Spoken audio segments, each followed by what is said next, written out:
मुल्क में सियासी दंगल फिर शुरू और इस्लामाबाद में दोबारा अफरा तफरी की फ़िज़ा कायम होगी। मुल्क में महंगाई बढ़ेगी और कर्ज़े ज़्यादा चढ़ेंगे।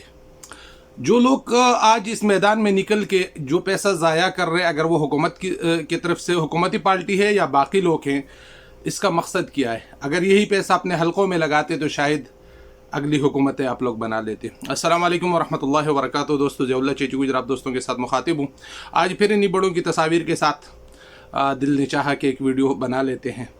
लेकिन सबसे पहली बात तो ये करूँगा कि आप लोग अगर मुसलमान हैं और अपने क़यादत की कदर करते और इज़्ज़त करते तो किसी भी लीडर की, किसी भी शख्स की तस्वीर को बिगाड़ के कमेंट्स में ना भेजें।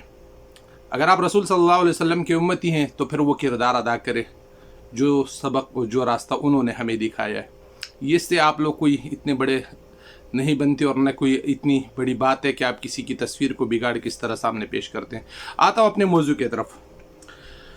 बात दरअसल ये है कि इस्लामाबाद में फिर अफरा तफरी का माहौल शुरू होने वाला है और जुमलेबाजियों की फायर जो है वो होती रहेगी। लेकिन नुकसान किसका होगा? नुकसान आम आवाम का होगा। नुकसान किसका होगा? ताजिर का होगा, मज़दूर तबके का होगा, कारोबारी लोगों का होगा। इन लोगों को इस चीज़ का कोई फ़र्क नहीं पड़ेगा। एक तरफ हुकूमती पार्टी है कि बड़े बड़े जलसे करके और उस पर बेतहाशा पैसा लगा रही है। काश अगर यही पैसा आवाम के फलाह बहबूद के लिए लगता और आवाम की तालीम तरक्की के लिए लगता तो शायद इस चीज़ की नौबत ना आती। दूसरी तरफ सियासी पार्टियां आज फिर देखते हैं कि मौलाना फजल रहमान साहब का जो ऐलान है उसमें उनकी रैलियों में उनके साथ सियासी पार्टियां जो बाकी हैं इनके कितने लोग आते हैं। लेकिन सवाल यहाँ पे ये पैदा होता है, अगर ये पार्टियां इतना पैसा लगा रही हैं कि वोट की ख़रीद व फ़रोख्त पर अरबों रुपये लग रहा है और जल्द से जुलूसों पे मुल्क भर से आवाम को लेकर आने पे जितना पैसा लग रहा है, काश अगर यही पैसा अपने हलकों में लगाया होता और आवाम की फलाह बहबूद के लिए लगाया होता और आवाम के तरक्की के लिए लगाया होता, इलाक़ों में काम क्या होता, तो आज ये सूरत हाल नहीं होती। आज इनको ये काम करने की ज़रूरत नहीं होती। लेकिन बदकिस्मती से आज इस दौर में वही एक मशहूर मिसाल है कि अंधे को जब आप अंधा कहोगे तो उसे बुरा लगेगा। तो आज के दौर में भी अगर चोर को चोर कहा जाता है तो उसको बुरा लगता है। लेकिन बदकिस्मती ये है कि हमारी आवाम की सोच नहीं है।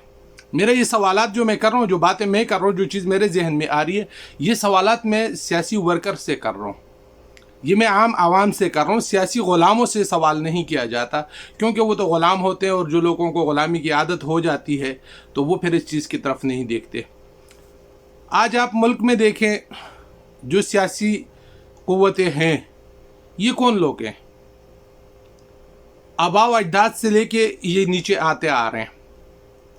सबसे पहली बात मैं जमीयत उलमा इस्लाम की क़यादत की कर लेता हूँ। मुफ्ती महमूद रहमतुल्लाह अलैह एक अजीम शख्सियत थे। उनके बेटे मौलाना फजल रहमान साहब एक अजीम शख्सियत हैं, एक आलिम दीन हैं।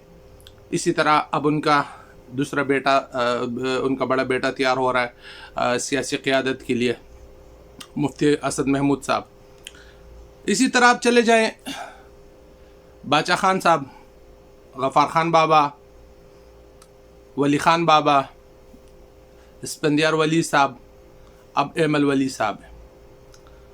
भुट्टो साहब की तरफ आप चले जाएं, भुट्टो साहब, उनकी बेटी, फिर उनका दामाद, अब उनके नवासा और नवासी। इसी तरह आप नून लीग की तरफ चले जाएं, मियाँ नवाज शरीफ साहब, शहबाज शरीफ साहब, अब उनके बेटे और बेटी। हमारे हुक्मरान ये लोग होंगे। हमारी आवाम से कोई नया लीडर नहीं पैदा होगा। और ये लोग वो लोग हैं कि जो लोग सोने का चम्मच मुंह में लेके पैदा होने वाले लोग हैं। उनको आवाम के दर्द और तकलीफ़ का पता नहीं होता, उनको सिर्फ़ अपने इक़्तिदार की कुर्सी की ज़रूरत है। आज इमरान खान साहब मुल्क के पाकिस्तान के वज़ीर आज़म और तहरीक इंसाफ के चेयरमैन हैं। कल को उनके बच्चे आएंगे पाकिस्तान में और इस कुर्सी पे वो बैठेंगे, क्योंकि हमारे बाप की पार्टी है। तो सवाल यहाँ पे ये पैदा होता है कि इससे गरीब आवाम को क्या फ़ायदा है? इससे गरीब आवाम के नुमाइंदे कहाँ जाएंगे? जो लोग ग्राउंड लेवल से सियासत शुरू करके आ रहे हैं और जो नौजवान नस्ल आ रही है, तो वो क्या ग़ुलाम इब्न ग़ुलाम पैदा करेंगी? और यहाँ पर क़ियादत इब्न क़ियादत पैदा होगी। हम वोटर इब्न वोटर पैदा करेंगे और ये लोग कायद इब्न कायद पैदा करेंगे। ये बदकिस्मती इनकी नहीं है, ये बदकिस्मती हम गरीब आवाम की है। जो मुल्क पे 5% तबका काबिज़ है, ये उस तबके की बदमाशी है और हम लोगों की बदनसीबी है। आज जो सियासी दंगल होगा, इस सियासी दंगल में फ़ायदा किसको होता है, नुकसान किसको होता है सियासी तौर पे, वो एक अलग चीज़ है। लेकिन मुल्क का जो नुकसान होगा, मुल्क की इकोनॉमी डाउन होगी, मुल्क क्राइसिस की तरफ जाएगा, मुल्क में महंगाई मज़ीद बढ़ेगी, मुल्क में पर मज़ीद कर्ज़ा चढ़ेगा और उसका बोझ आम आदमी बर्दाश्त करेगा। मुल्क का आम आदमी, गरीब तबका जितना भी है, वो 100% टैक्स देता है। अगर आप ये सोचते हैं कि हम और आप टैक्स नहीं देते क्योंकि हमारे पास तो प्रॉपर्टी नहीं है, हमारे पास तो बिज़नेस नहीं है, हमारे पास तो कारोबार नहीं है, आप एक एक चीज़ का टैक्स देते और मुल्क का 100% टैक्स देने वाला तबका जो है वो गरीब तबका है। और ये लोग जो हैं, ये सियासी आका जी जो हैं, सियासी गुरु जितने भी हैं, जितने भी बड़े लोग हैं, ये 5% टैक्स भी नहीं देते। आप आवाम अपने गिरवान में सोचिए और इन बातों को ज़रा ध्यान से लगाइए, सोचिए इस चीज़ पे कि असल में हो क्या रहा है हमारे साथ। हमें सियासी लॉलीपॉप दिया जाता है, हमारी आंखों में सियासी सुरमा लगाया जाता है, हमें सियासी मंजन दिया जाता है, हमें सियासी भाषण के ज़रिए बेवकूफ़ बनाया जाता है और हम आसानी से बेवकूफ़ बन के न सोचा न समझा और इन्हीं के पीछे भागते हैं। मैं जब कहता हूँ कि मेरे किसी पार्टी से कोई ताल्लुक़ नहीं है, क्यों नहीं है भाई? मेरे इलाके में तालीम नहीं है, मेरे इलाके में रोड नहीं है, मेरे इलाके में अस्पताल नहीं है, मैं तमाम दुनिया की सहूलियात से आज भी महरूम इलाके में बैठा हुआ हूँ। 21वीं सदी में मेरे जैसे बेतहाशा आवाम जो 5-5, 6-6, 8-8 घंटे का पैदल सफ़र करके लोग अपने घरों तक पहुँचते, अपने बच्चों के लिए रोटी लेके जाते हैं, परदेश की मजदूरी करके वो अपने बच्चों का पेट पालते हैं और फिर 5 घंटे, 6 घंटे और 8 और 10 घंटे के पैदल सफ़र के बाद वो अपने घर तक पहुँचते हैं। पहाड़ों की चोटियों पे रहते हैं, रेगिस्तानों में रहते हैं, बंजर इलाकों में रहते हैं और देहातों में रहते हैं, दूर दराज। असर और नुकसान उन लोगों का होता है। मैं पार्टीबाजी क्यों करूं? मैं किसी पार्टी की सपोर्ट क्यों करूं? मैं किसी पार्टी का सियासी गुलाम क्यों बनूं? जब मैं अपनी पार्टी से, अपने क़यादत से, अपने बड़े से सवाल नहीं कर सकता और मैं अपने किसी शख्स से ये सवाल नहीं कर सकता कि यार आपने आवाम का हक खाया, कहाँ है वो आवाम का हक? आप आवाम से वोट लेते रहे, तो मुझे उस किसी भी ऐसी पार्टी का हिस्सा बनने की ज़रूरत नहीं है। मेरे इलाके में एक स्कूल है जिसकी मैं रोज़ाना की बुनियाद पे वीडियो डालता हूँ। आज तक 20 साल हो गए उस स्कूल को, उस स्कूल का कोई हल नहीं निकला।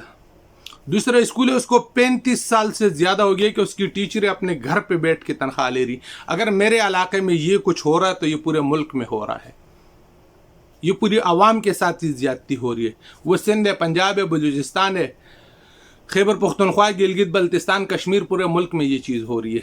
लेकिन बदकिस्मती ये है कि हम सियासी ग़ुलाम हैं, हम आवाज़ उठा नहीं सकते।